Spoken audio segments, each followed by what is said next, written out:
Some interesting questions arrived in my box overnight, and I want to begin by addressing a few of those. A couple of people from the webinar and I believe maybe even from YouTube asked some similar questions about how, from a Yogacara perspective, we distinguish things that are, say, conventionally real from things that are completely imaginary. How do we distinguish real elephants from conjured elephants?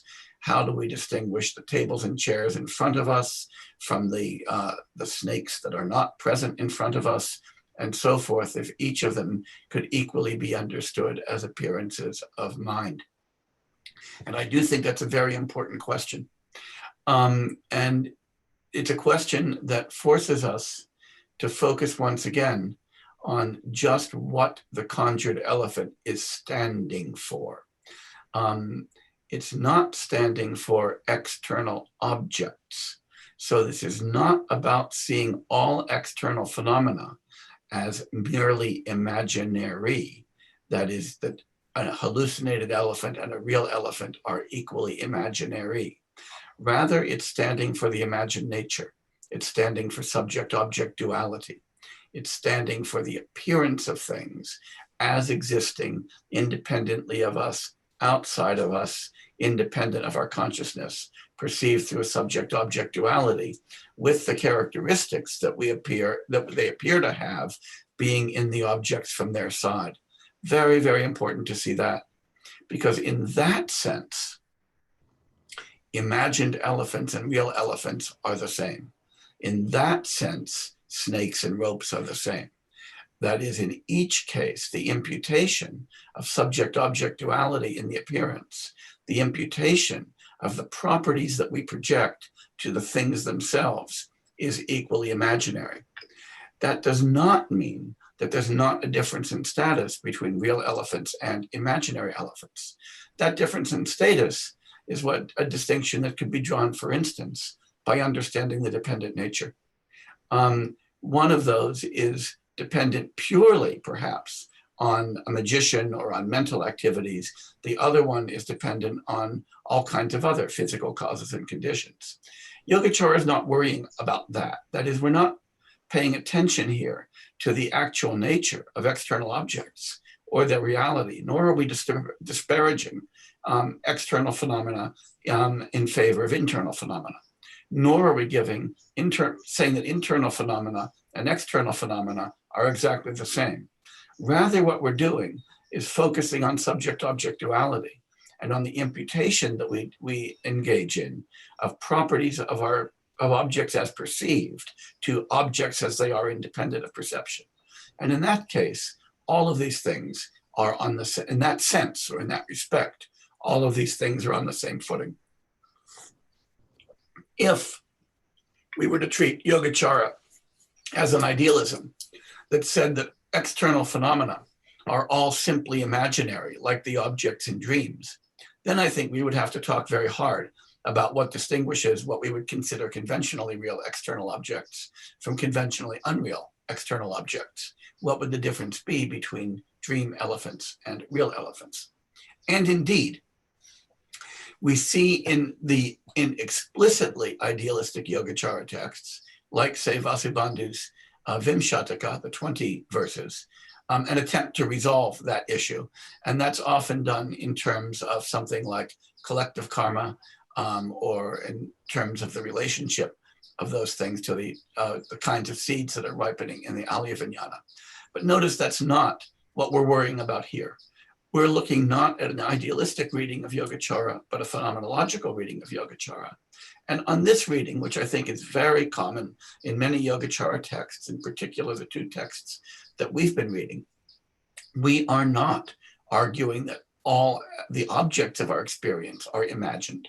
We're arguing that they all have an imagined nature, as well as a dependent nature and a consummate nature. And that imagined nature, characterized by the projection of subject-object duality and the location of the properties of the object as perceived in an object independent of perception, is equally imaginary for all appearances, for all of the things that stand before our mind. And that's hard to keep in focus, I agree. But if we keep that in focus, then it doesn't sound so crazy.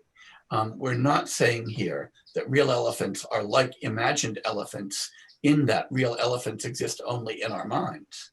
We are saying that real elephants are like imagined elephants in in each case, we take the properties of the thing that we perceive to exist independently of us in that perception, and we perceive those things through the structure of a subject-object duality that we project, which is not a primordial characteristic of experience or the object itself. That's the kind of thing that we want to keep in focus here. And that's the first cluster of questions that I wanted to address.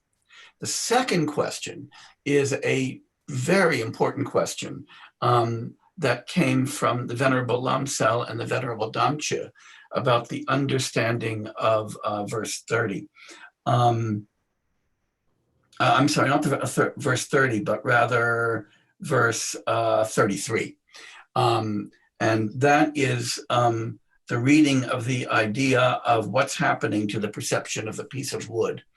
And I went back to the verse very carefully, and I also discussed this a little bit with John Powers, who's also worked hard on this, and we both agree that this is weirdly ambiguous and can be read either in the way that I was suggesting it, or in the way that the Venerable Lamsal and the Venerable Damche are suggesting. And here's what I mean by that.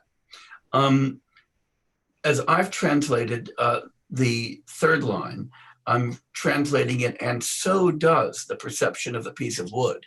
That is, the perception of the piece of wood also vanishes. Reading that in terms of the idea of non-perception and non-appearance that is in 32. And to do that would be to see the Tibetan essentially as just carrying over the disappearance verb from the verse, from the line above. But there's another natural reading that Lamsal and Damche suggested, and that is to suggest that the perception of the piece of wood is left, that we just perceive the dependent nature. And as I turned this over and over in my mind, I decided that this is why we're very sad that there's no commentary on this text, because either of those is suggested by the Tibetan, and John agrees that either of them is consistent as well with the Sanskrit, which I don't read properly, and that in either sense it makes a weird kind of sense, which is kind of disturbing, so that we could either say that the verse, that what verse 33 is saying is that the percept vanishes, and we now just see the dependent nature, or that in the absence of appearance, we don't even see the dependent nature, simply appearance itself, in the sense of any dualistic appearance, disappears. And this again is why commentaries are nice, because we would love to see how the Indian masters and Tibetan commentators would have sorted this out. But alas, it's not sorted out. And so I commend Lamsal and Damche on another very good reading of this verse. And the weird part is that either one makes sense in the context of thinking about Yogacara. I will tell you why I go with the one that I go with, but to say, you know what, I could imagine going the other way as well. And that is because of what's happening in verse 32, which is also, by the way, in the context, and verse 31. Let me talk about 31 and 32 together, which also raise a curious problem that I started thinking about last night as I thought about this. So let's go back to 31 for a moment. 31 says, when one understands how things are, that is when you really get this Yogacara idea, when you get it, perfect knowledge, abandonment, and accomplishment, these three kind of path characteristics, are simultaneously achieved. And I started thinking about that a little bit. Simultaneously achieved is surprising, because if you read path literature more in Yogacara, say Asanga's Bodhisattva Bhumi, you see these achieved sequentially. That first you get the knowledge, then you get the abandonment, and then you get the accomplishment. And this text is really explicit and unambiguous about their simultaneity. And I wondered about why that's so. And I didn't come up with an answer. So if any of you was anybody else worried by this, by that simultaneity in that verse? I don't know. It bothered me. And I went back to Asanga's Bodhisattva Bhumi, and yes, they're sequential there and they're simultaneous here. And if you ask me why, the answer is, I don't know. And if anybody has an idea of why Vasubandhu is diverging from Asanga on this point, I would love to hear it. This is something that I plan to ask Geshe Yeshe Tapgala next time I'm in touch with him. And by the way, I heard yesterday from Joshua and Diane that Geshe-la is in very good health and in very good spirits, self-isolating in the Chinese temple. So if anybody was worried about him, don't worry, he is in good health. I just learned yesterday, and in good spirits. Thank you. But as soon as I can get in touch with Geshe-la, I want to ask him that question, because it's gnawing at my mind now, like an elephant. Jay, if you look at the Tibetan, it does say that it is sequential. There is a Korim Jishindu after the three. Yeah, if you go back to the Tibetan. So what we couldn't figure out is what is happening in sequence and what is happening simultaneously. Yeah. Because the last line, then you have the three characters are made known simultaneously. Are they the same as the three path aspects that are in sequence, or so are we referring to two separate sets of three? That's what we can't figure out from the language. Right, and I'm honestly not sure. It's been bothering me because the simultaneity there seems to be in tension with the standard sequential, and I honestly don't know what that simultaneity is doing there or why it's there. And that's something I've just let run past me for years and years and years. And as I ruminated on it last night, I scratched my head again and again, and I couldn't find anything else that kind of justified that. So I'm puzzled on this one, and I quite frankly confess my puzzlement. And I want to go to Geshe-la on this one, because I want some clarity, and I don't have clarity here. So this is what happens when we read texts that have no commentaries, that have no lineage. Sometimes there's an opacity in the text that we would love to see cleared up, and we don't have it here. And for that, I simply apologize. I now want to move to 34. Is where I want to go, and talk about how we start unpacking this analogy and take it further into the account of realization that this text is trying to offer us. So when we get the non-perception of the duality, remember the elephant here is standing for duality. Again, not for external objects, right? But for subject-object duality that thematizes all of our appearances. And keep in the back of your mind, because this will be coming up very soon. Subject-object duality is not merely an issue for external appearances. It is also an issue for internal appearances. That is, for appearances of the mind itself. When we use our mental sense faculty, our mental sense consciousness, to examine our own minds, we're also involved in subject-object duality. And that's hard to remember, because it's easy to convince yourself that I know my own thoughts, my own experiences, and my own sensations just by having them, and that that's immediate and non-dual. But when we're in our consciousness, when we become aware of them, we become aware of me and my sensation, me and my thought, and we project that duality as well. And that's something that requires us to sort of keep putting our finger on.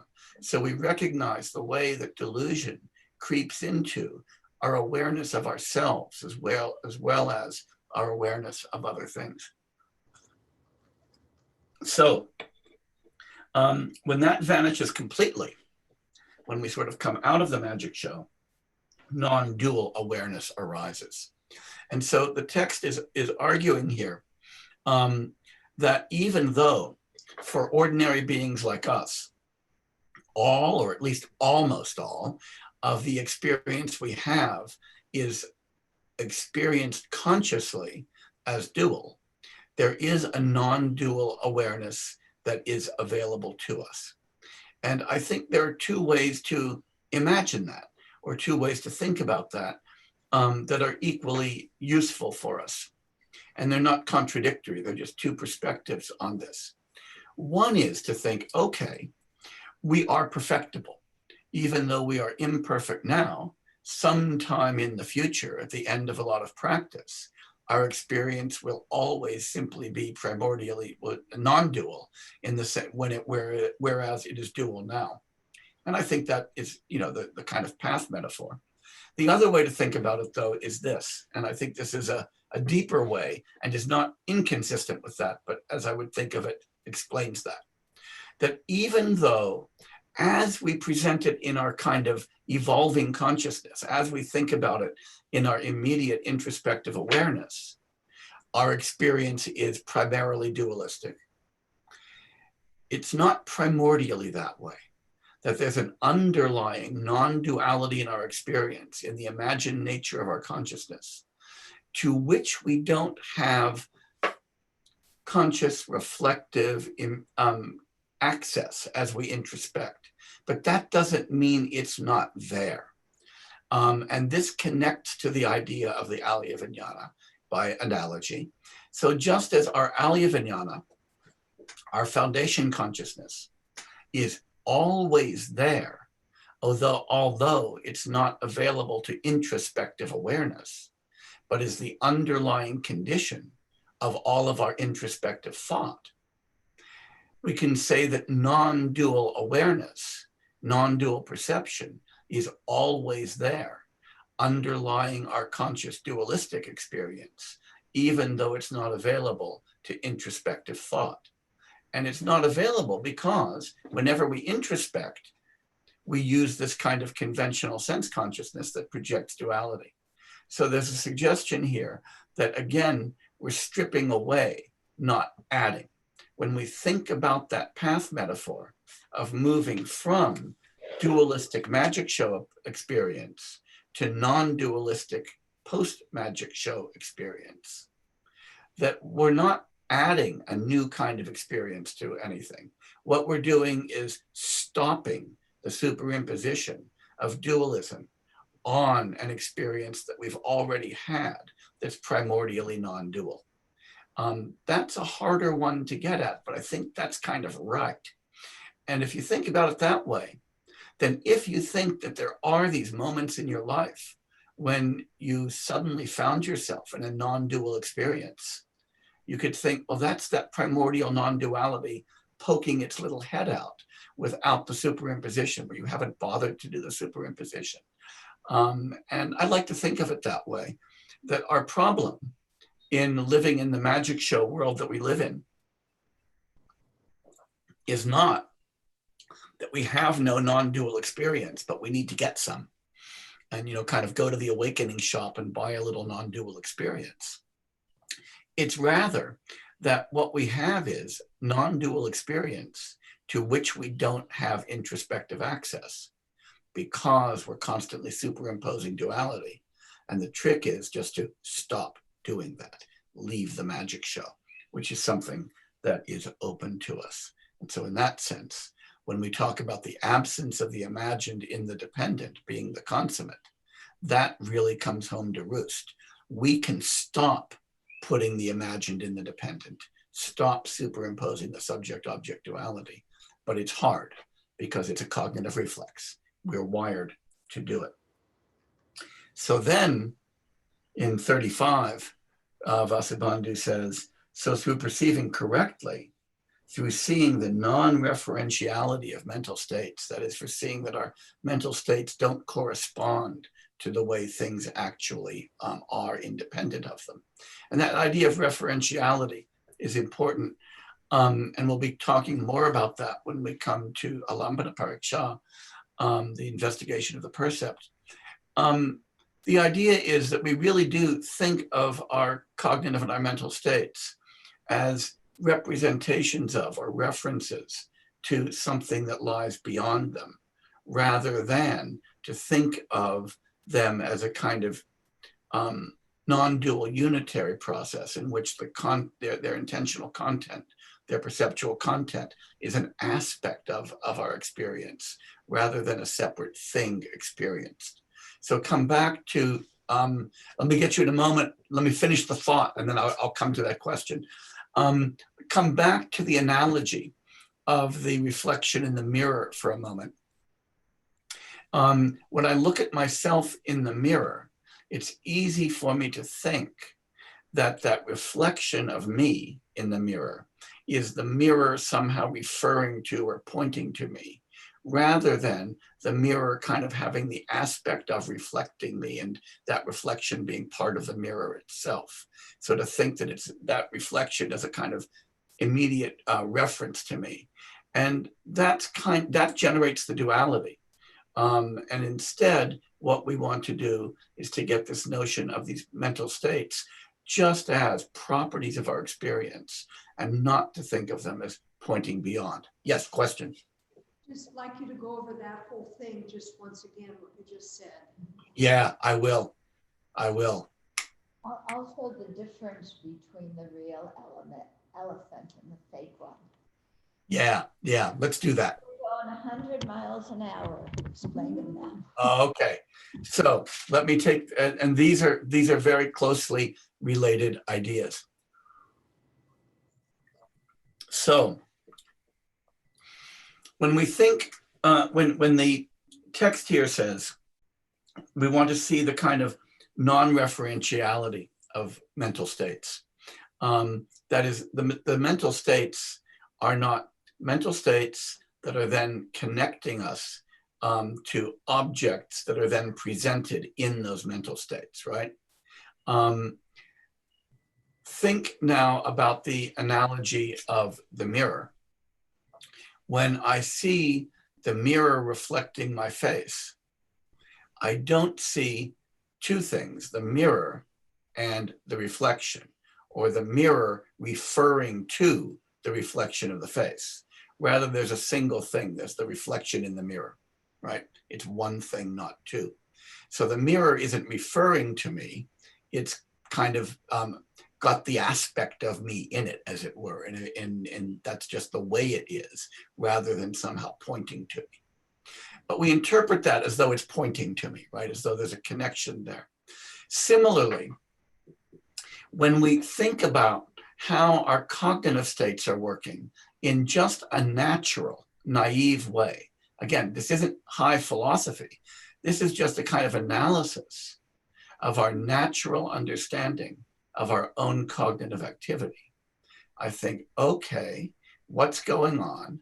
There's me, and then there's a mental state, and in that mental state is a representation, and that, or an image or a content, and that thing is then referring to something outside of me that looks just like it or is just like it, and that the way that that state has content is because there's kind of like a little picture of the world in it, and that picture is just like the world. That's the referential understanding. And I think that's a very natural way that we think about our minds. So right now, when I am watching the dining room in the Abbey on my screen, if I'm not very, very careful and not putting my tall Yogacara hat on, right? Then what do I think? I think, okay, what am I seeing? I'm seeing in my mind, there's an image, and that image looks just like the picture on the screen, and the picture on the screen looks just like the Abbey. And so my mind is referring to the screen, and the screen is referring to the Abbey. And so I'm kind of going through these links in a chain. that is a kind of dualistic understanding of how thought works, right? And by the way, that's basically a Sautrantika understanding as well. So when we think of Yogacara as reacting to and criticizing Sautrantika, we can see that idea there. Sautrantika is very committed to this representational model of perception.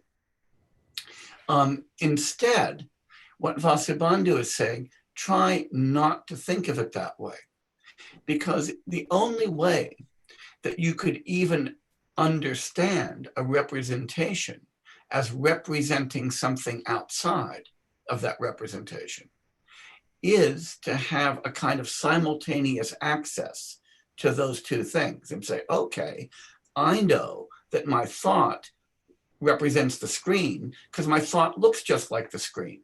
How would I know that it looks just like the screen? I'd have to put my thought on one side, the screen on the other side, and say, oh, they look just like each other. But I can't do that because my only access to the screen is through the thought, right? And that's the trick. The trick is that even though we think that our thoughts or our images or our perceptions must refer to things in the world by looking just like them, there's no way in the world that we could ever even understand that, because we don't have simultaneous access to our thoughts and to the things outside so that we can compare them. Does that make sense? So think of an example. Let's use an example. If I had a photograph of His Holiness, and I wondered whether it really looked like His Holiness, there's a way that I could find out. I could go to Dharamsala, knock on the door of the palace, hold the photograph up next to His Holiness and say, yep, it looks just like him. Or no, that's not His Holiness, that looks more like Richard Gere, or something like that, right? But in order to see that that photograph is of him because it resembles him, I need to see both things independently. If I had never seen His Holiness and only had seen him in photographs, and somebody asks, are those really good photographs of him? Do they really look like him? The only answer I could give is, who knows? All I see are photographs. Now, if you wanted to know whether your representations look like the world, or sound like the world, or smell like the world, or feel like the world, you would have to be able to perform the same trick. You would have to experience your experiences or your perceptions and the world and put them next to each other and say, yeah, it works. My visual perception and the world look just like each other. My auditory perception and the world sound just like each other. But that's nonsense, right? Because the only way I can see the world is through the perceptions. And so the idea that we use our thoughts as ways of referring to the world, rather than simply see the world in our thoughts, doesn't make any sense at all. And that's another way of looking at this idea of non-duality, because that duality of thought and world is the duality that says, I know the world by first having a thought, then comparing that thought to the world and seeing that they match up, which makes absolutely no sense. So we're looking at this duality and non-duality issue from all of these different perspectives. Does that help? Now let's bring it to real elephants and imagined elephants. None of this is about whether the world is real or not, or exists or not. Notice that. The imagined elephant in the analogy, in the magic show story, is indeed imaginary. We're not dragging in a real elephant. But the imagined elephant is standing not for real elephants. The claim is not, oh, real elephants are just like imagined elephants. They are all equally non-existent. That's not what we are saying. Footnote, if we were in the 20 verses, we might find an argument more like that. And that's an explicitly idealistic text, and I'm not talking about that text. But in this case, the imagined elephant is standing for subject-object duality. That's what's imaginary and non-existent. Now, even when I see a real elephant,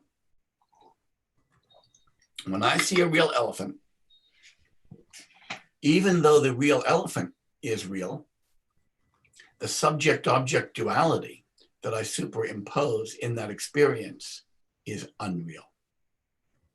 The fact that the real elephant that I see has exactly the properties that I imagine it to have, that it looks just like my image of it, right? That's the stuff that is crazy. And that's what the magic show of our mind is conjuring up.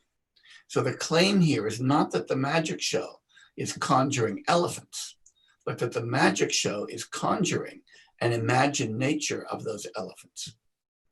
Now, it may well be that elephants in dreams and real elephants are very different and have a very different dependent nature.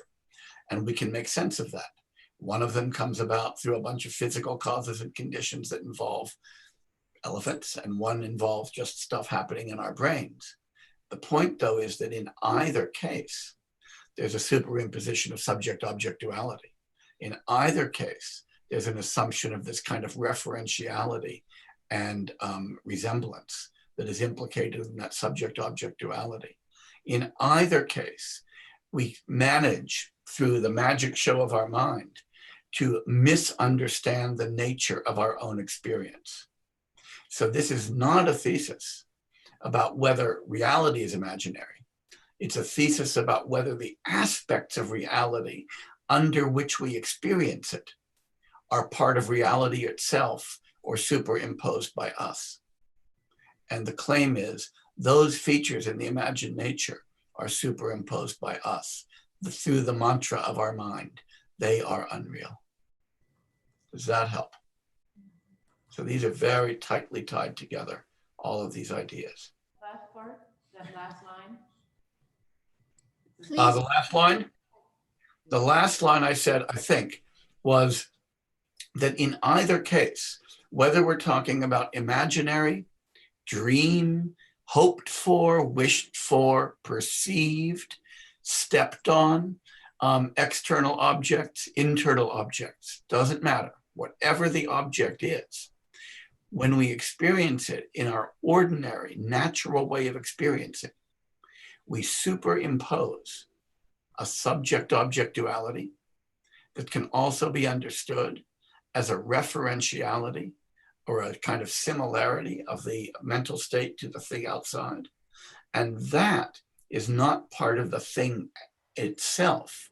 That's part of what we bring to experience. But we don't experience it that way because we're stuck in the magic show. So just as in the magic show, I experience, oh my God, an elephant appeared.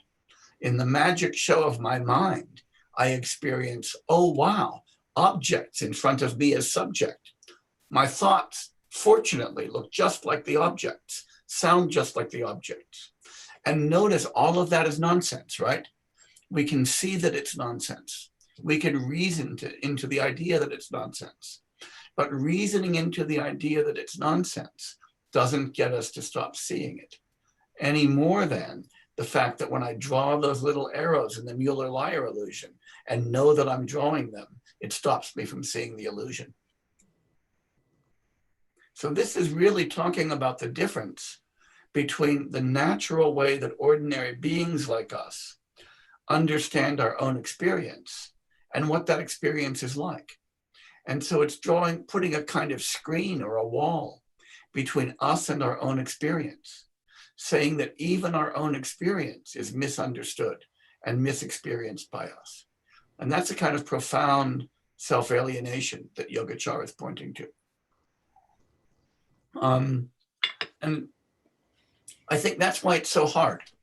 It's so hard because even people who are willing to believe that they misunderstand the nature of the external world, who are willing to believe that their eyes and their ears can't possibly deliver reality as it is, like say people who wear hearing aids and glasses, think, all right, I could be wrong about the external world.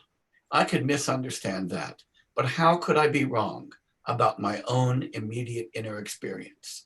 How could I be wrong about my own mind, what I'm thinking, feeling now? How could I be wrong about that? And Yogacara and texts are pointing at a finger at you and saying, easy, because the way you understand your inner world is exactly the way you understand your outer world. And the same sources of error and delusion operate in there. Delusion runs really deep. Samsara is not something you can cure with a Band-Aid. It requires radical surgery. That's the idea. And the radical surgery has to completely reorient, in this view, the way that you conceive of and experience your own experience and mind, to take that from a dualistic to a non-dualistic model. Does that help? Yeah? Okay. I find this very difficult and very profound. I find it difficult because it kind of screams against everything my instincts tell me about my own mind, right? My own mind is right there. I inhabit it. I know it. It's so intimately with me, right? All of my instincts tell me that even if I don't know the external world well, I certainly know myself. And this tells me they don't. Profound, because I tend to think that the sources of my problems, the sources of my delusion, the sources of my attachment and my aversion are external to me, are the things around me, that it's the world that is a source of suffering, that's the world that's a source of delusion. And this tells me that that's exactly the wrong place to look. That source is in my mind and in the very structure. And it's not just in my mind because, hey, I've got some dumb ideas, like the dumb idea that a Mercedes would make me happy, or a dumb idea that, you know, it would be really better if the weather was nicer, or the dumb idea that coronavirus is what's making me unhappy now. It's not that. It's not just a bunch of dumb ideas.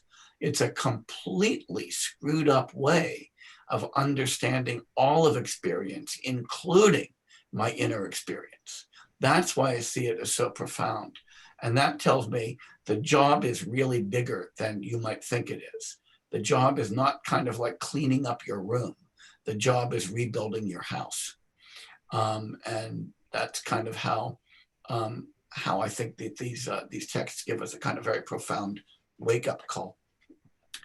So when we come, and this is important because you might have noticed over the last bunch of days that the same kinds of questions and the same kinds of objections recur again and again and again. And sometimes you might think that just means, oh, people aren't listening, or this stuff, it's just not, I'm just not making sense, or something like that. Like if I were teaching you basic arithmetic and somebody kept asking, what's 2 + 2 again? What's 2 + 3 again? You might say, who's listening, right? But the reason these keep coming up again and again is because there's such deep-rooted prejudices, such deep-rooted self-understandings, that even when we get it in one context, we move to another context and it just pops right up again. And this is my experience constantly. And so there's nothing bad about that. And it's worth coming back to these again and again and again, because if we treat them in each of these contexts, with each of these analogies, and do it again and again, then it can start making sense to us. And maybe eventually it will do more than just make sense, that it will sink in and become a part of our self-understanding. But in my own experience, that's very, very difficult, because it really is running counter to our deepest, deepest cognitive instincts. I sometimes think it would be like trying to rewire my visual system so I didn't succumb to the Mueller-Lyer illusion. I would love to know how to do that, but I don't know anybody who can do that, right? Everybody succumbs to it. And even when you know it's an illusion, that tells me it's very deep-seated. And this is just as deep-seated. This is the cognitive or the emotional analogy of optical illusions and visual illusions. And so it just requires a lot of work. Cool? Cool. Depressing? Yeah, samsara really is a depressing thing. Once the deeper you analyze it, the more depressing it gets. But the great part is that when you remember that it's actually identical to nirvana, you realize it's not samsara's fault, it's my fault. And I can do something about that in principle. Okay. So still on 35, through following the three wisdoms, and remember those are the wisdoms that we gain through listening and reading and understanding texts, through contemplating and through meditating and getting this to sink in, one will effortlessly attain liberation. I think that effortlessly is a little bit problematic. Maybe effortless for some people, but not effortless for me. So then here's the cool part now. The part that I said is kind of the radical statement at the end. Through the perception of mind only, that is through this understanding of the dissolving of subject-object duality, one achieves the non-perception of objects. That is, your approach to objects is not that you objectify them and see them as objects standing against your own subjectivity. And, you know, nice footnote on that, or a way to understand that idea of non-perception of objects. It's not that everything disappears. That wouldn't help you. It's this. The idea of an object and the idea of a subject are coordinate ideas. You can't have an object without a subject. You can't have a subject without an object. Subject and object come together as opposite sides of the same complex. So when we talk about the non-perception of an object, what we mean is that we stop thematizing subject and object, inner world and outer world, things standing in front of me versus me standing in front of it. As I said, there's a really good reason to want to uproot that way of thematizing experience. And I'll come back to another analogy, one that comes both from Vedanta, from another Indian school, but we also find in Western philosophy. And that is the idea of the relationship of the eye to the field of vision. When we think about the relationship between the eye and the field of vision, it's really important to see that the eye is not in the field of vision. When you look out at the world, you don't see your own eye. Your eyes are doing the seeing, and it's kind of standing there as the seer, seeing the seen. And that works just fine for eyes. But when you take the eye and take it as a model for the I, that is me, right, the first person, and you think that the first person is the subject, the person, is standing outside the rest of the world, seeing the world as an object, and that it is pure subject. And that is, of course, the view, say, of Vedanta. Then you have taken a nice natural feature of vision and used it as a very dangerous analogy for your own existence. Because what that does is it reifies you as something totally different from everything else. You are pure subject, everything else is object. And the epistemic or the knowledge-related version of that we're looking at is obviously crazy.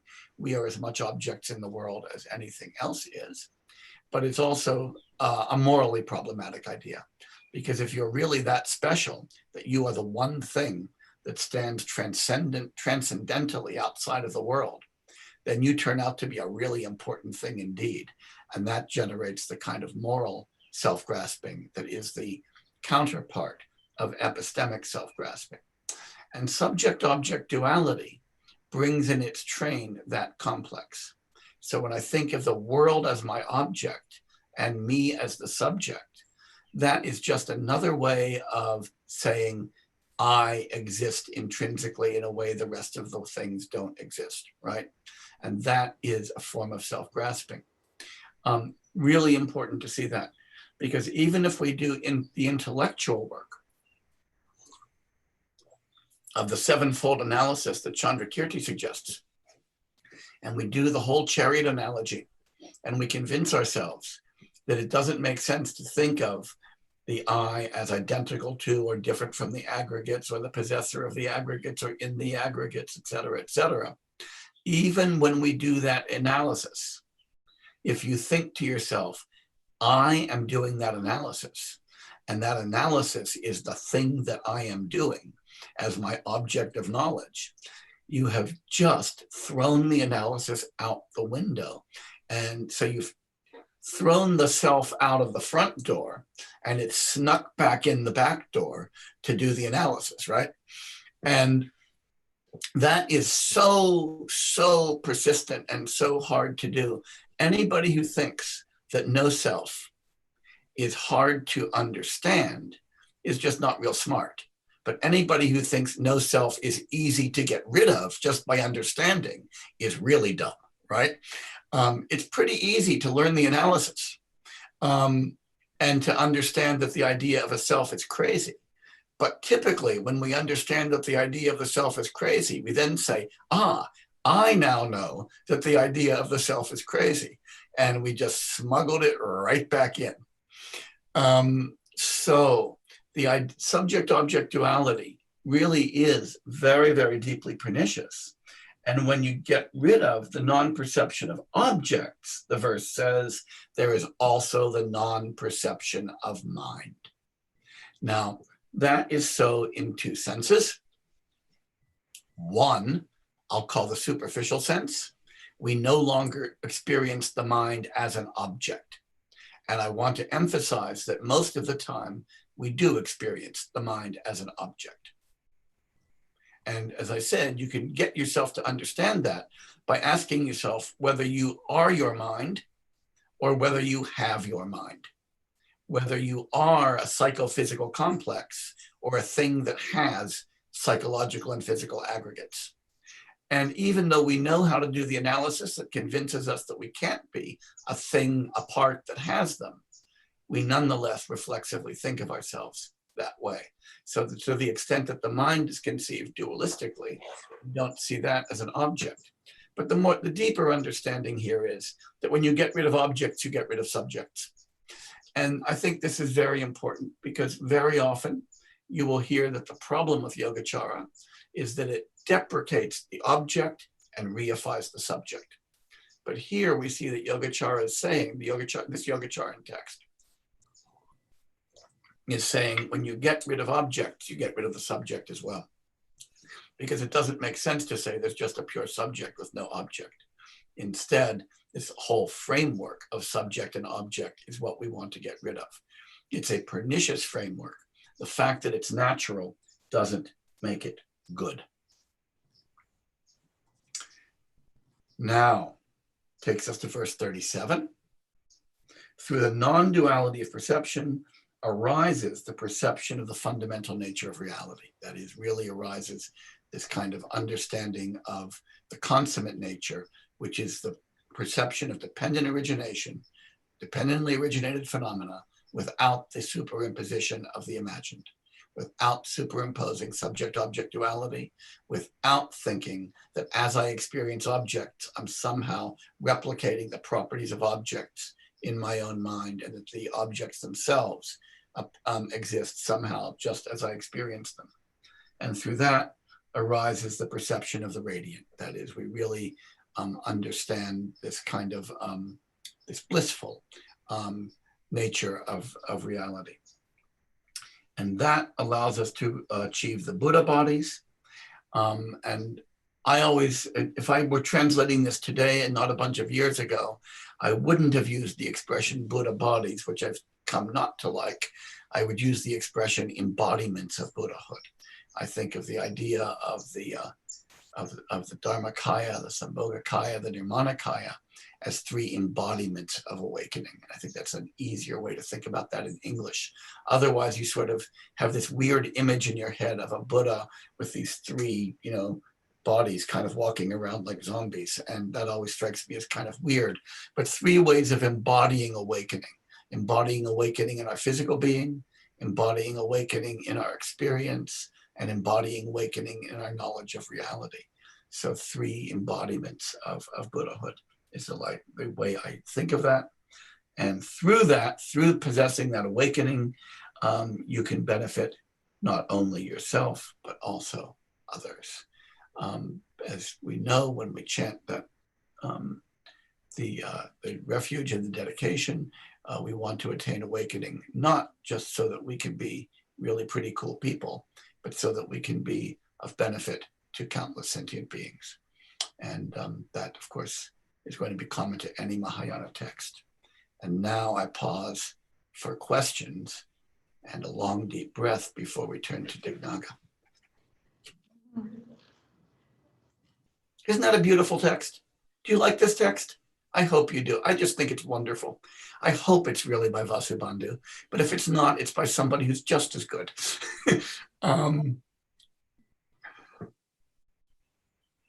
No questions, no worries. Everybody's attained the 3 embodiments of awakening as a result of hearing this. I'm very happy. Okay. Then I'm going to turn to Alambana Pariksha. Oh, there is a question. Way in the back. Oh, now it's coming to the front. Thank you. Hello. Hi. So you said that the imagined elephant stands for subject-object duality, Yep. which is imaginary and non-existent. So subject-object duality as one aspect of the imagined nature. Yep. I thought that we weren't saying that the imagined nature was non-existent or imaginary. Well, remember, it's both existent and non-existent. Okay. Non-existent in one sense, existent in another sense. And keeping those two ideas together is really important to see this.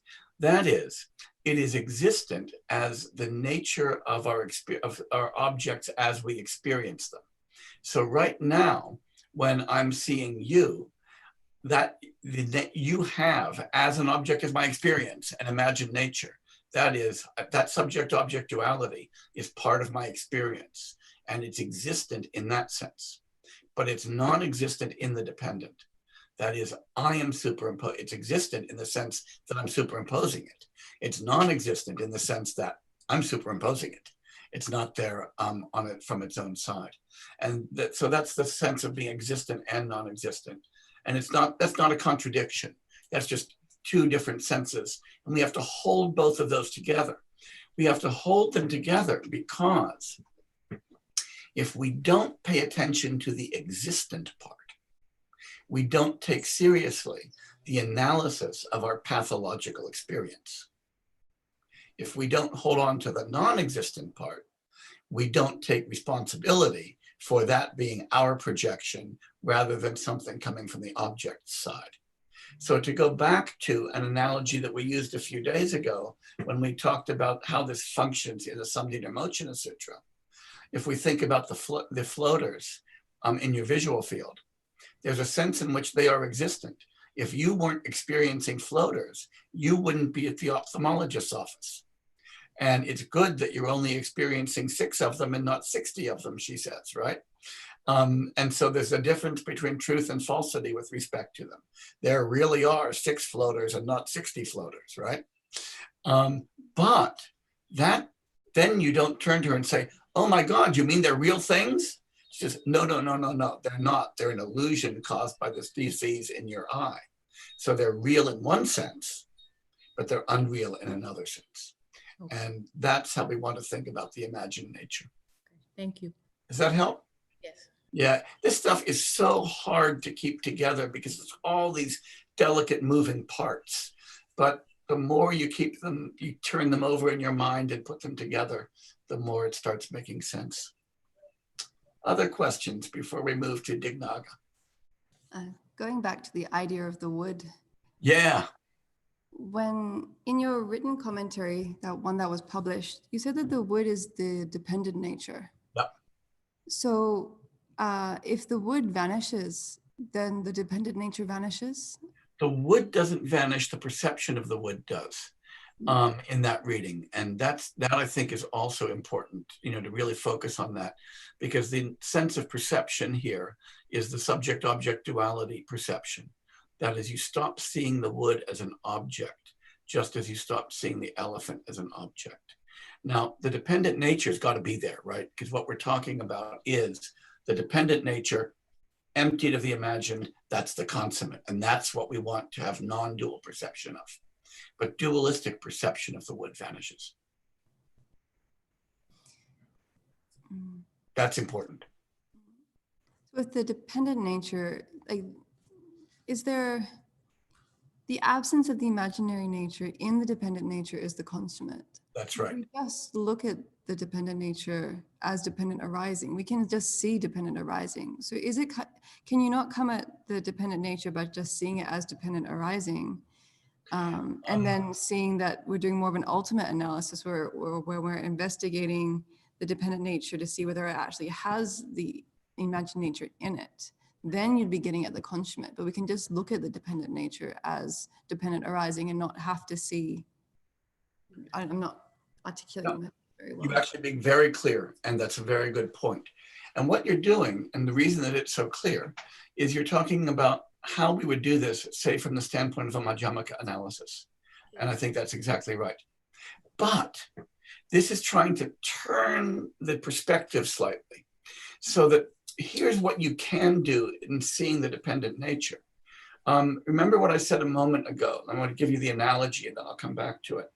When I say, okay, I now know that I don't have a self. And who knows it? Me. And what do I know? This fact in front of me that I've got no self, right? There's something really right about that and something really, oh shit, about that, right? You want to say, yep, no self was the right idea, but the way that I'm representing it reintroduces myself. And I'm not sure, this probably doesn't happen to you because you're so smart. It happens to me all the time, right? That I'd say, my God, I've reposited it, right? Just having thrown it out the front door and it's just snuck into the back door. Before I could even close the door, it snuck back in, right? So the same thing can be true about perception of the dependent nature. I say I'm perceiving the dependent nature, which I know to be absent of subject-object duality. And what am I perceiving?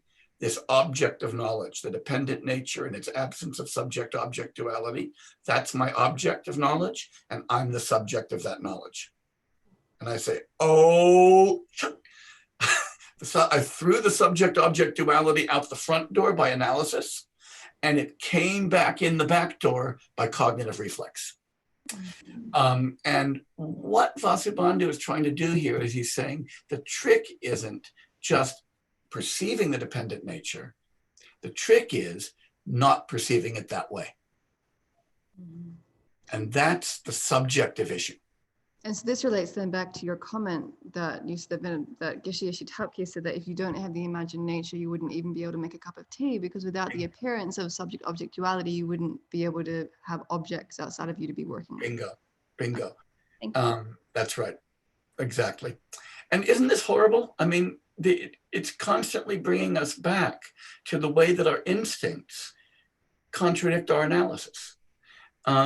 And that just means you have to keep analyzing and keep analyzing and keep analyzing until the analysis becomes instinctive. It just shows us how hard it is to uproot telephones and these kind of cognitive instincts. And Jay Rinpoche puts it very beautifully in Lekshe Nyingpo when he's talking about the two kinds of reification. He says, look, there are two kinds of reification. There's reification due to doing bad philosophy. You know, you'd have a philosophical theory about things that says that they really substantially exist. And there's instinctive or innate reification. So the first one is really easy to deal with.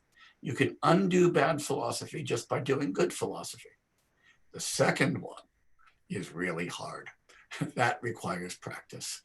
And this just demonstrates to us how hard that practice is, because it just, so I say, sneaks through the back door even before we've closed the front door. I think that's profound and troubling. And motivation, right? All of those things. Other questions about this text? Okay, so we're going to jump up. Oh, yes, Chidranla. I'm still back on making a cup of tea. Okay. Okay, so an aria has the appearance of subject duality, a subject-object duality, and that enables an aria to make a cup of tea? I don't think that you want the aria to have subject-object duality. I think for us, for ordinary beings, making a cup of tea requires subject-object duality. But that's because we don't have the kind of virtuosity that enables spontaneous non-dual activity. And let me give you the analogy again. And I think this is a very good question, and I'm only kind of imagining how it must be for an aria to do this based on, as I say, this model of virtuosity. And I do love this idea of thinking of replacing virtue with virtuosity here. Think about what I need to do as a really lousy musician to get through, I don't know, what am I playing? A Bach partita. I've got to have the score in front of me. I've got to be thinking about the notes and even thinking about the fingering. And I need the metronome there and all of that. Otherwise, I just can't get through the piece. But a great virtuoso concert pianist doesn't need any of that. In fact, she can get through the piece beautifully while talking to me about the piece, right? Not even paying attention to it. It's a totally non-dual experience for her that enables her to do that. It wouldn't, and here's what wouldn't work. She wouldn't turn to me and say, just do it the way I do. Don't think about it. Don't use the metronome. Don't use the score. Just play. It would be horrible, right? I need the imagined nature or I can't make the cup of tea. My thinking about an aria's consciousness as understood by in the Yogacara system is, it's like the virtuoso pianists. The aria can do these things without thematizing subject-object duality from a sheer virtuosic engagement in the world. So there are physical senses, aria's physical senses, even though mentally they've realized non-duality, their physical senses also perceive things non-dually? Is that what you're saying? I'm guessing, but I'm not sure how to parse that out. But in the same sense as when we've got in those moments of flow, like a virtuoso pianist, when we're non-dual, I think that what's happening is we are not representing our experience by projecting subject-object duality onto it. And we're still sensing, we're still acting, but we're not thematizing it that way. Imagine all of life being that way, as well as moral life. I don't have to think about the right thing to do. I spontaneously do it. And I don't spontaneously do it because I'm a robot. I spontaneously do it because I'm a virtuoso. There's a nice Taoist analogy for this. I don't know how many of you have studied Taoist philosophy as well as Buddhist philosophy. But if you read the Zhuangzi, which is a beautiful, beautiful Taoist text, there's the story of Butcher Ding. Does anybody know this story of the virtuoso butcher? Should I tell you the story of the virtuoso butcher? It's like this. There's actually a lot more to it than I'm going to tell you because it's also a very rich metaphor. But the story is that there's this butcher who works in the king's palace, and he's carving up an ox, right? And the king comes to watch him do it. I mean, this is not a vegetarian metaphor, but it's still a good metaphor. And he said, the butcher just very quickly, without any sort of apparent thought or any apparent deliberation, just slices through, gets the whole thing is carved up into pieces, and the knife is perfectly sharp and clean at the end. And the king says, "How did you do that?" And he said, "Well, when I first started cutting up oxen, all I could see were oxen, and it wasn't very good. And then after a while, all I could see were the parts of oxen. And then I was a little bit better. But now I don't see anything at all.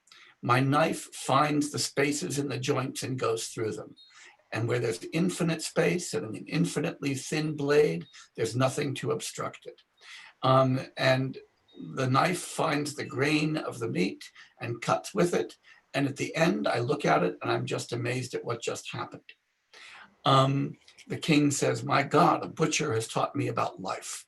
And the idea here is that through practice, we attain a spontaneity. The idea here is that first, the butcher had this dualistic apprehension of the ox. Here's the object, here's the agent, here's the instrument, and I've got to use the instrument to act on the object. And eventually, it's not that he's no longer cutting. It's not that he's no longer getting it right, but that there's a non-dual experience of doing that, and hence a greater virtuosity. And the next piece of it, piece that I left out that I actually very much like, he said, sometimes I get to a hard place and then I find myself thinking about what to do, but that lasts for a moment and then I do it. And that shows that even thought can be done spontaneously and effortlessly rather than deliberately. So we're not just saying stop thinking, but that even thinking can be done in a spontaneous way. So again, what we're doing here is talking about the nature of experience, not, so to speak, the nature of perception itself, not the nature of action itself, but the way we experience it. Right now, when we perceive and when we act as ordinary human beings, we superimpose a subject-object duality in our own experience of that perception and that action. That doesn't mean that the perception and the action are dualistic. That means our experience of it is dualistic. We superimpose that. So the vision here is that there is a different way to experience one's perception of action. And that is the virtuoso way, in which we're not thematizing subject and object. And that means I'm not thematizing ego. That means I'm not understanding myself as outside of the world, but I'm behaving in the world. And I think that's a very, very powerful model of a virtuoso action. Does that help? I hope. Okay. Dignaga time? Should we start Dignaga? Let's start this text. It's a very short text, but it's a very deep text. So we're moving up probably about 100 years now. Looking at Dignaga, who is working in the 5th and 6th centuries. And as you know, Dignaga is effectively the founder of the Pramanavada tradition in Buddhism, this epistemological tradition. And it's important to see that the Pramanavada tradition isn't the only tradition of epistemology in Buddhist thought, but it becomes a very dominant kind of epistemology in Indian Buddhist thought. And in the Pramanavada tradition, we identify, and this is a tradition in which we sort of see Buddhism as developing the character that it's often referred to in Indian philosophy as the two pramana school. The idea that the principal pramanas, or the only pramanas, are perception and inference, prajaksha and anumana. And so Dignaga is early there. And this little text, The Investigation of the Percept, Alambana Pariksha, it's a text in only 8 lines. And it's a very interesting text to historians of Buddhist philosophy because it is one of the very, very few pramana texts that went to China. When you look at the difference between Chinese Buddhism and Tibetan Buddhism, one of the many differences, and one of the big differences, is that Tibet brought the whole Indian pramana tradition, the epistemological tradition, in wholesale with the works, all of the works of Dignaga and Dharmakirti, and all of the commentators on Dignaga and Dharmakirti from India. And so epistemology became a very major concern in Tibet. Most of those texts were not transmitted to China. Only a very few were, and this one was, the Alambana Pariksha. And so none of Dharmakirti's texts, for instance, make it to China.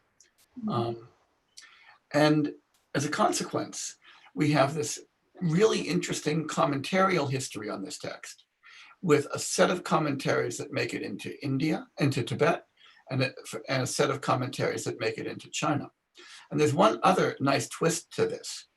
On the very earliest commentaries on Alambana Pariksha, excluding the auto commentary, The earliest one is by Dharmapala. And the second one is Vinitadeva's sub-commentary on Dharmapala's commentary. Though most scholars would say, even though it presents itself as a sub-commentary on Dharmapala, it's more like an independent commentary on Dignaga than it is like a sub-commentary. And in part because there are places where it really disagrees with Dharmapala in ways that you don't expect to see in a sub-commentary. But the point that I wanted to just let you know about is that Dharmapala's commentary goes to China, but Vinitadeva's does not. Vinitadeva's commentary goes to Tibet, but Dharmapala's does not. And so we get two very different commentarial streams on Alambana Pariksha.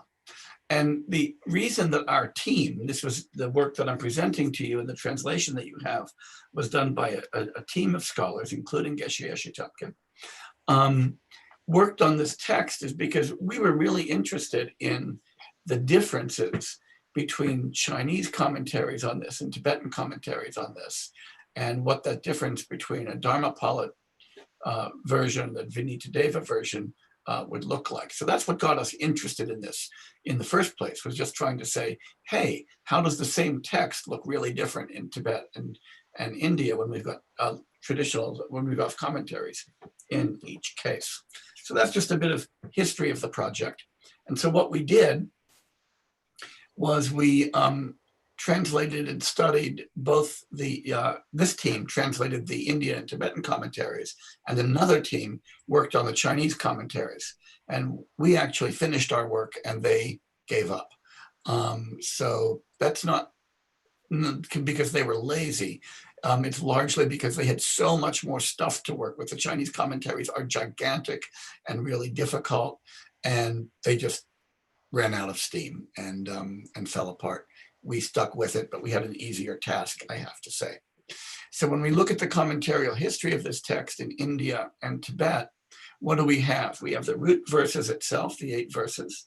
We have Dignaga's auto-commentary, which effectively takes those verses and puts them into prose. Then we have Vinitadeva's commentary. As I say, we've lost Dharmapala's, but we have some quotations from it in Vinitadeva's.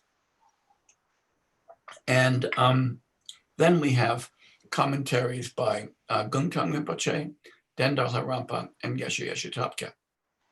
There's also a weird thing about the commentarial history of this text in Tibet that is a really fascinating historical puzzle.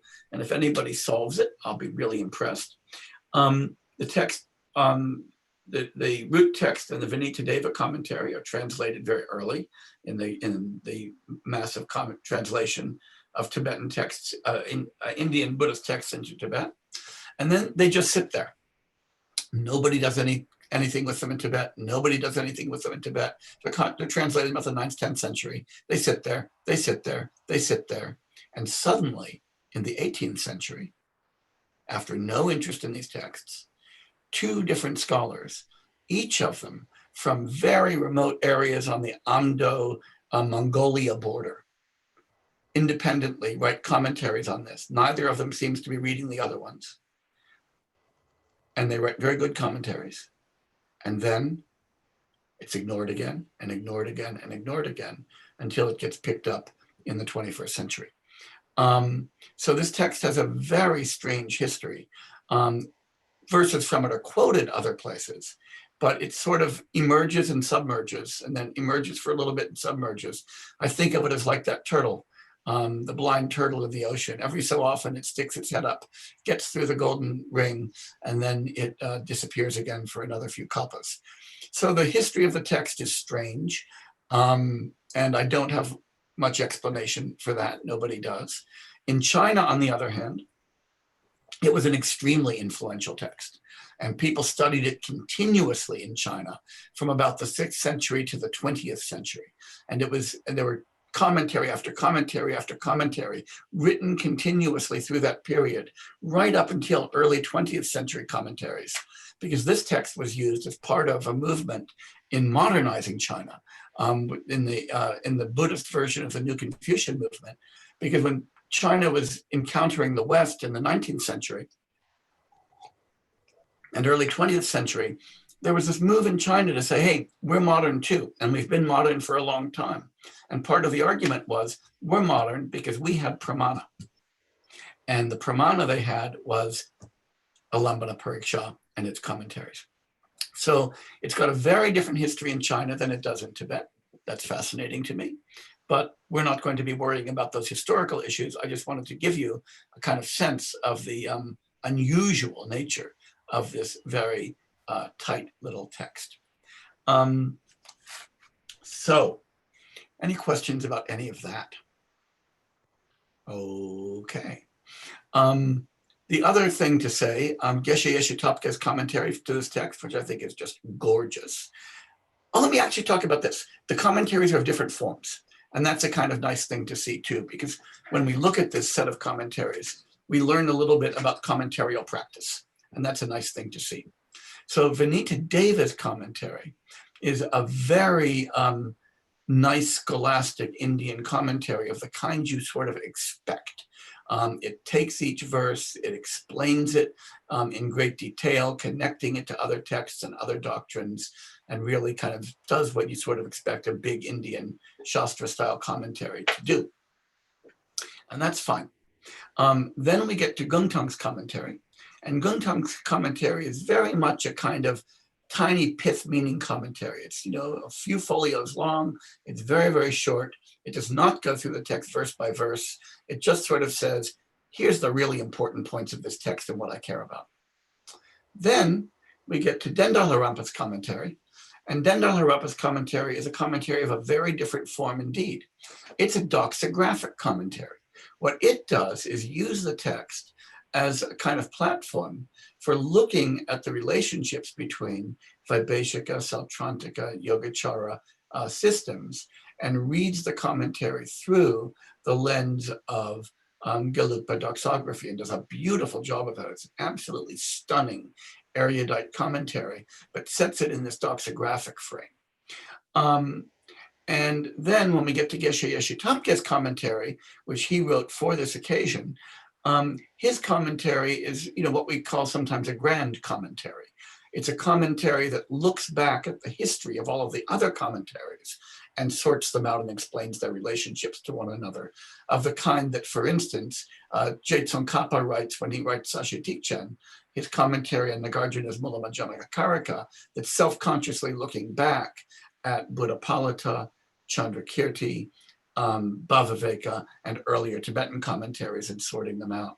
So the commentaries that we have here are wonderful to read together because we have 4 very different commentarial genres. And that's also a nice thing to see. And you get to see all of the different ways in which a commentator can approach a text to illuminate it. And so my advice to you, even though we're not going to walk through every one of these commentaries, what I say will be guided by those various commentaries as we go. I would recommend that you kick back and read this whole thing from cover to cover, if you can, because you do have it in the library. And it's fascinating reading. And I just find it kind of glorious to see this, this whole set of pieces together. So that's the introduction to the text. Now we begin. Dignaga begins by presuming a fact about the alambana, about the percept, that is not stated explicitly, but structures the entire text. And it reflects a way of thinking about perception that is very, very important for us to understand before we get going. And that is that the percept has to satisfy 2 conditions. And those are simply implicitly understood in the text.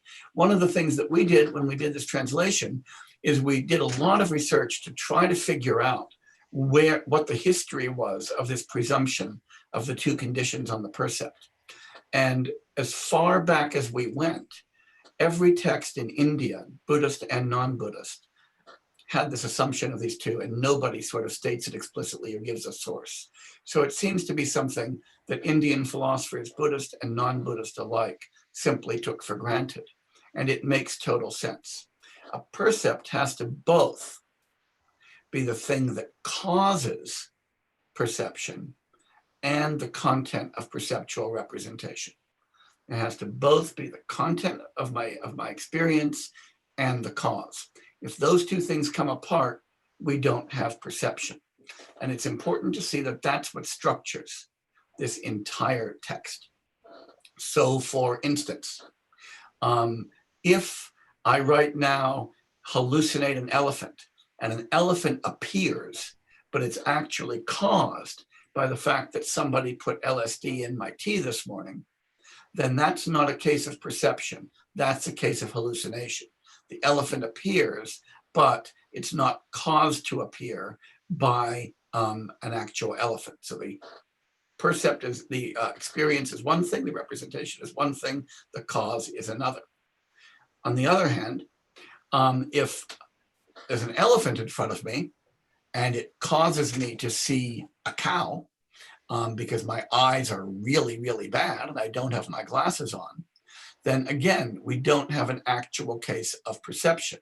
We have a case of perceptual error because the elephant this time is the cause of the perception, but it is not the content of my perceptual experience. But if there's an elephant in front of me and I have an experience that presents an elephant to me in the experience, and we have the cause and the content coming together, then we say that there's perception happening. And so that's the assumption here. The percept is whatever, the thing that I perceive is something that appears in my visual consciousness, or my perceptual consciousness, to be more general, though the examples we're talking about are visual, that appears in my perceptual consciousness, and that is the cause. So that's the condition here for a percept. And the question Dignaga is asking is a very simple and profound one. What could possibly play those two roles? What could possibly be both that which appears and that which causes perceptual experience? We pause to see if that point is really, really clear. Because if we don't keep that in mind, this text makes no sense at all. It's all structured around that. Can you repeat the hallucination? Yeah, I will, happily.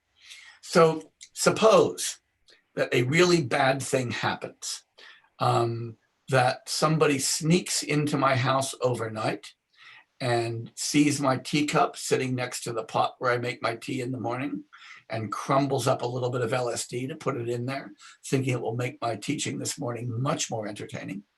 And I make my tea and I drink it and I sit down here and I see an elephant flying across my desk.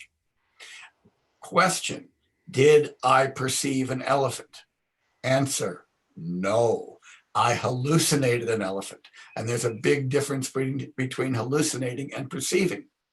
And we can see that because one of the two conditions for perception is satisfied, namely the appearance in my perceptual consciousness. There is an elephant appearance there, but the other one is not satisfied. The elephant didn't cause that appearance.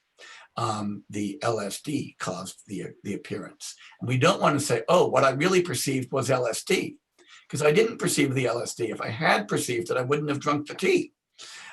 So the LSD is the cause, but not the content. The elephant is the content, but not the cause.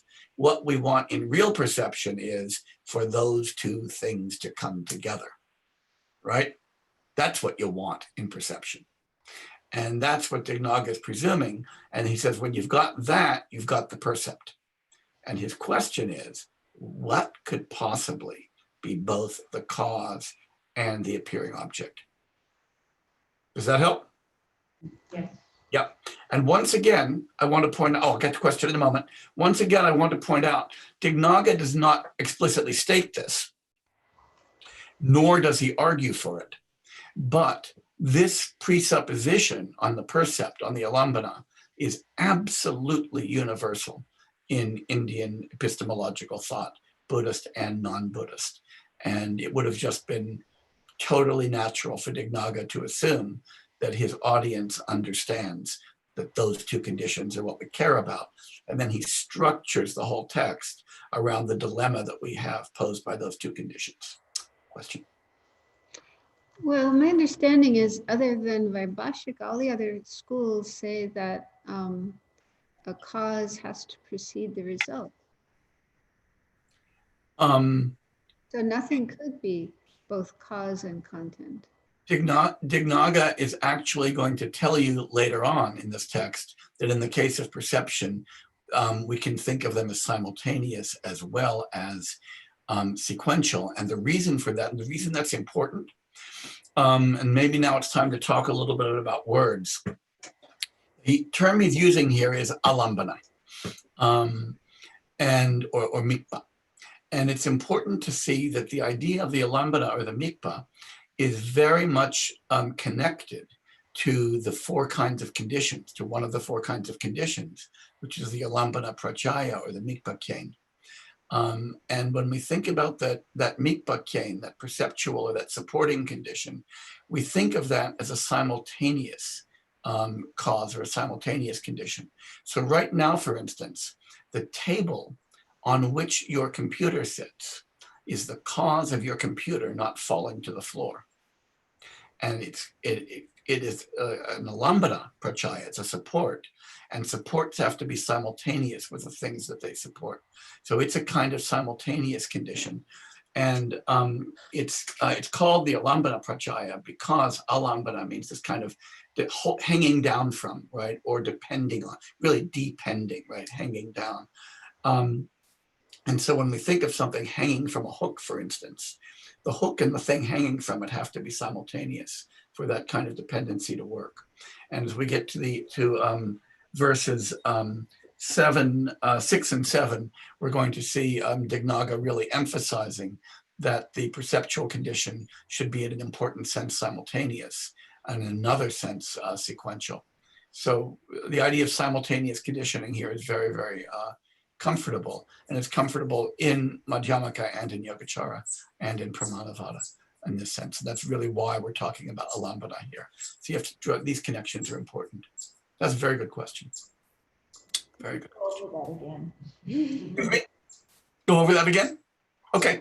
So if you remember in Mula Madhyamaka Karika, so now I'm going to go to a Madhyamaka text to explain the Yogacara text, but that's okay because these schools are tightly connected, as I've been emphasizing.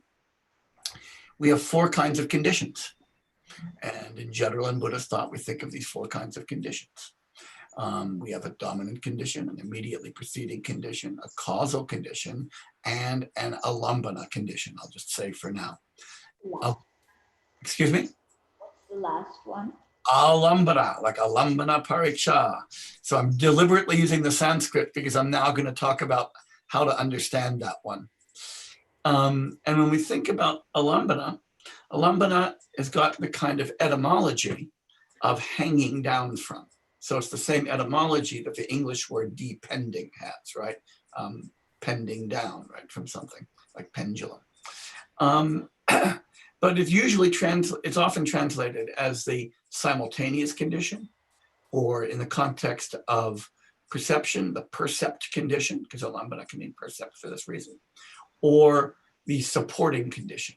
Any of these three kind of work in English depending on the context. So for instance, if I asked, why is your computer on the table and not on the floor? One answer is because you put it there, that's a causal condition. But another answer is, well, because the table is solid and it's supporting the computer right now.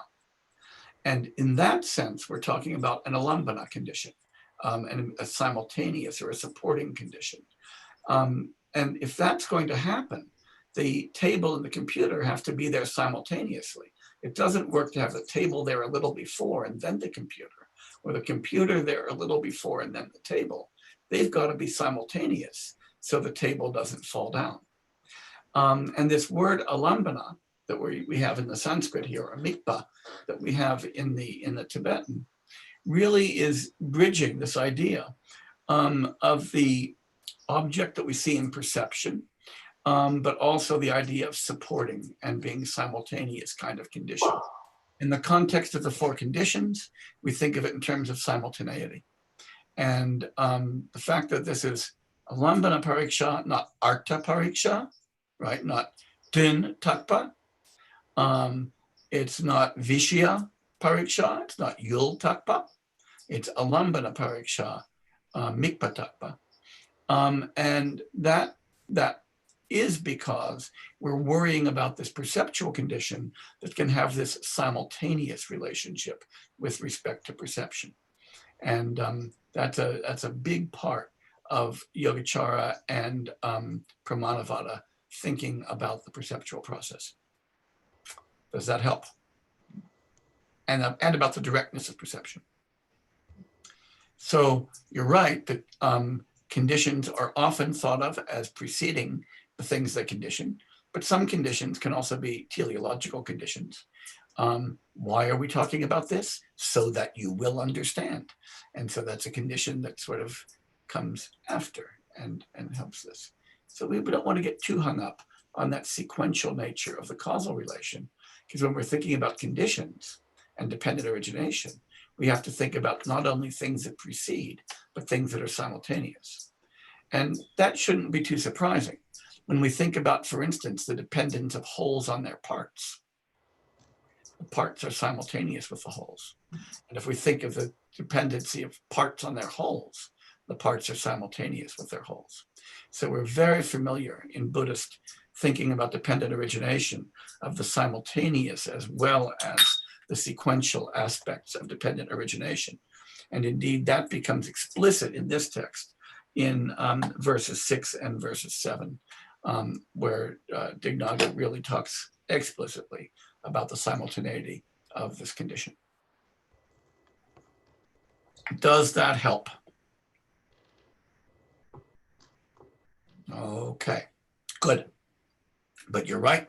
In general, we usually think in this kind of temporal sequence, and Dignaga worries about that sequence in 6 and 7 as well, but he also worries about the simultaneity, and he thinks you have to think about these in both senses. So that's where it gets started. Any other questions before we jump deep into the text? Okay, then let's look at that first verse. He says, even if sensory cognition were caused by fundamental particles, it would not have particles as its object. They wouldn't be the percept because they do not appear to cognition any more than the sense faculties do. So this is a very nice little argument by analogy that's important. So for instance, your sense faculties are among the conditions and the causes of your sensory experience. Your visual sense organs, your visual sense faculty, your visual consciousness is an important conditions of your visual experience.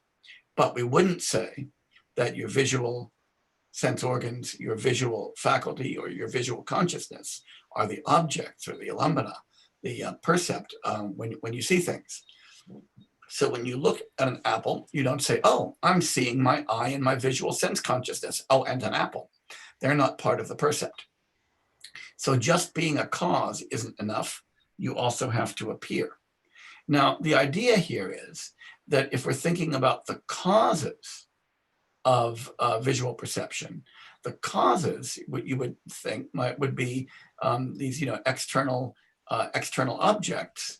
But if the causes are these external objects, then they're the fundamental particles that are doing the causing, right? All of the momentary dharmas, because we're talking about particulars, not universals, not wholes.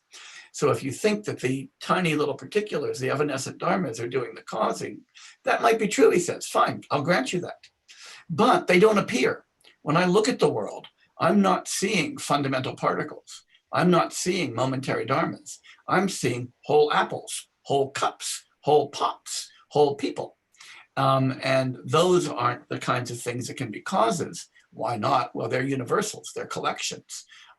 They're not individual, they're not singular things. So he says we can't think, if we draw a kind of dilemma here that parallels the dilemma that we looked at before, you might think one of two things. If we perceive external objects, then either the individual fundamental components have to be the percepts, or the wholes that comprise them, the wholes that they constitute. When I look at an apple and I say that I'm perceiving an apple, if we thought that the external object was the percept, then we'd have to say it's either all the little particles that make up the apple, the momentary dharmas, or the apple as a whole, as a collection of those momentary dharmas. But he says it can't be the fundamental particles. Why not? Because they might be the cause. They've got causal power, but they don't have the appearance. So they satisfy one condition of being an alambana, but not the other. Is that part clear enough? So what we're looking at is a reductio on the idea that an external object could be the percept. Yes, question by the window.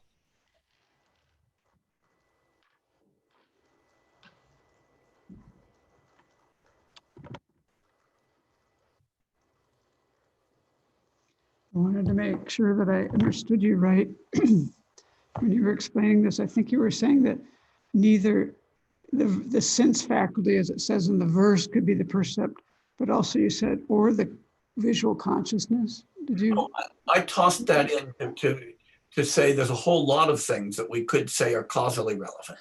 Okay. This isn't, the sense faculty is there as an important example, but it's only an example.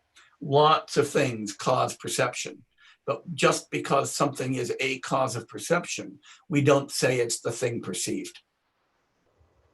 And that part's important here. So once again, this part of the text, the first few verses of the text, are structured around a dilemma. And the dilemma is meant to be a dilemma for anybody who thinks that an external object could be the percept, could be the alambana, could be the thing that's the content of perception. Dignaga is going to be arguing later on that the percept is always an internal cognitive episode. This turns out to be a very idealistic kind of text. It's a different kind of Yogacara text. But he begins by saying, all right, you think it's an external object? Fine. If it's an external object, two things have to be the case. One, it's got to be the cause and it has to be what appears. Secondly, if it's an external object, it has to be either the whole object together or the minute particles and momentary events that constitute the object. There's no third option there. Actually, there will be a third option, but we're going to set the dilemma up that way to start with. Then we're going to introduce a third option later on. But if that's the dilemma, then the question is, could either of those two things satisfy the two conditions? And he says the first one, the minute particles, can't satisfy the two conditions. Why not? They cause, but they don't appear. Cool so far? Cool so far. Then he says we're not going to be able to do it with the wholes either. Because, like a double moon, collections are not substantially real. I'm sorry, it doesn't, I missed the line there. It does not come from that of which it has the appearance. Because, like a double moon, collections are not substantially real. So very important here. The double moon analogy, by the way, is going to turn out to be a really interesting analogy that runs through all of the commentaries. And one of the things that I like about these commentaries is that every one of the 5 commentaries uses the double moon analogy differently. And that's kind of fun. I have a fun essay called 10 Moons about that. But for right now, the idea in the text is just this. Suppose you look up in the sky tonight and you see 2 moons. Are you going to believe that that is an instance of perception if 2 moons appear in your visual consciousness? My guess is you're not. You're going to say, it's as if I perceive 2 moons. I'm hallucinating 2 moons because 2 moons appear, but the double moon that appears is not caused by a double moon. So it doesn't satisfy both conditions. Why not? Really easy. There aren't 2 moons. So they're not substantially real. So similarly, Dignaga says, whole entities, like whole apples, whole cups, whole people, whole computers aren't substantially real. They're collections like armies or like forests. And so they don't have causal power. All the causation is being done by the dharmas that constitute them. And so here, the second option, we have the appearance condition satisfied for the percept, but we don't have the causal condition satisfied by the percept. So we start by saying two possibilities, either parts or wholes. Parts cause but don't appear, wholes appear but don't cause. And if those are the only things that we could have as external objects, then we're in trouble with respect to external objects. Thus, he says, neither kind of external object makes sense as an object of cognition. Not the external object thought of as minute particles, nor the external object thought of as the whole entity that appears. I will pause here.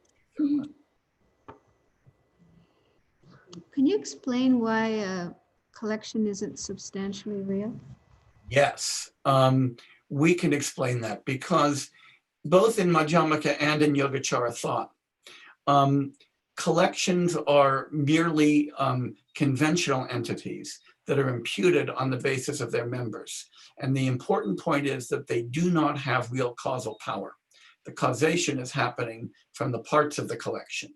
So for instance, if you take the examples that say Shantideva uses or that Vinitadeva uses in his commentary, like an army or a forest, if I tell you I've got an army outside of Shravasti Abbey, and you would be fair to say, well, that's not a single thing, that's 1,000 soldiers. The soldiers might be real, and anything that happens to the abbey will be done by the soldiers, but the army as a whole isn't substantially real. All the causation is being done by them.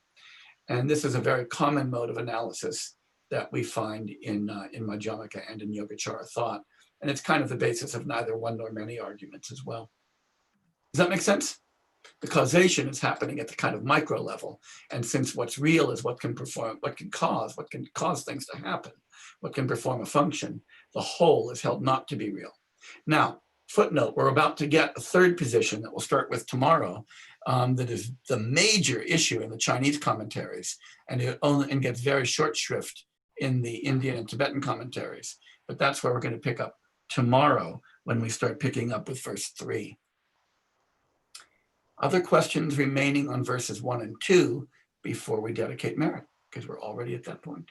Hard to believe. But we're moving along. We will finish this text tomorrow. No questions? I've got a couple on the Q&A, but I'm going to pick those up at the very, very end, because those are good summary questions as we look back over the whole set of teachings, which I'll do in the second half of tomorrow. So I'm going to hold Leah and B till the end. Now I think it's time to dedicate. Thank you. Tomorrow we pick up with verse 3, and we will finish this text and have time for summary comments at the very end. Thank you so much. Bye, Jay.